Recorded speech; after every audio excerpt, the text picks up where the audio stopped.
Alistair, from Bank's point of view, I mean, what's your view on resilience, especially with the crypto assets um, license that you now have with Bank? So I mean, first of all, it's the challenge with starting up a new bank is that it has all the trappings of a bank, and therefore a lot of what you look at and what you see when you have to build is very familiar. There's certain elements that are unique to digital assets, which are something that we, have had to develop ourselves as we're kind of trying to create that bridge between traditional finance and digital asset finance. One of the key features, obviously, or one of the key risks that we're trying to manage with respect to resilience is IT security risk and cyber risk. And it was always interesting to me as we look into the kind of ways in which you can defend against that. And obviously we have, our digital wallets are secured in a kind of combination of technical and physical security, and our hot wallets, which are connected to the internet, are hugely secure. There's a massive emphasis on, penetration testing. We work with vendors that specialize in that area to protect the private keys, which you need to move assets out of the addresses that are on the blockchain.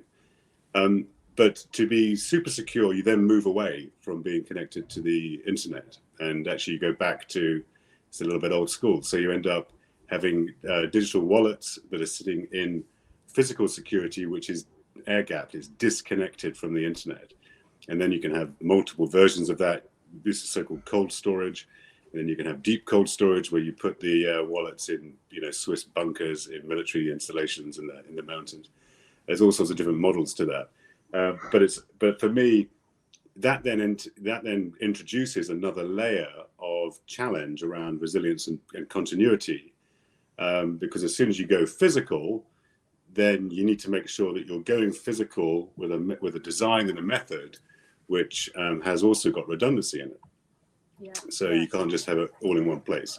So it brings so the digital age is bringing in new challenges for the physical security, a little bit like the vaults that we used to have in the banks.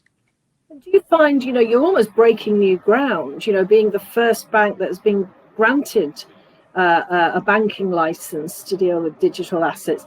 Are you having to sort of redefine the way forward in terms of operational resilience, given you can't look at best practices throughout the industries, much the way that other banks can?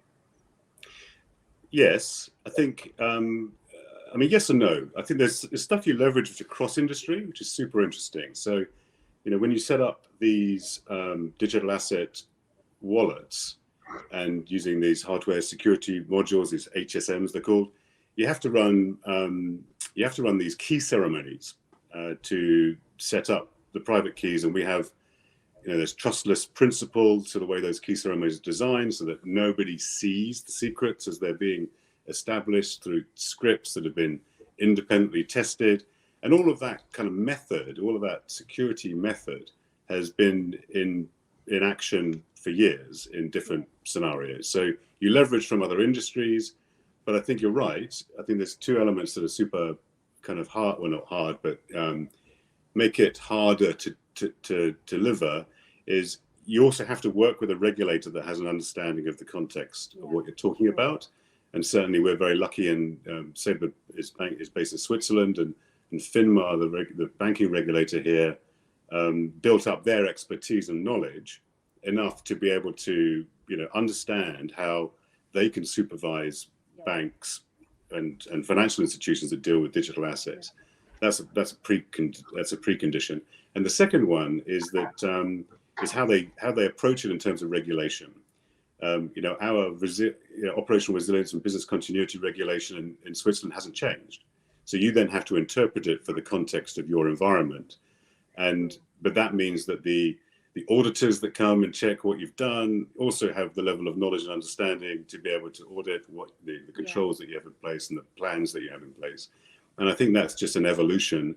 But we're not, we might be, leading on a bank doing this, but then, as I say, other industries have done it, or these technical solutions for digital custody have been emerging for the last, few years. So we're not doing everything from scratch, and you've got to work with vendors, and you've got to work with open source communities, and you've got to work with the regulators.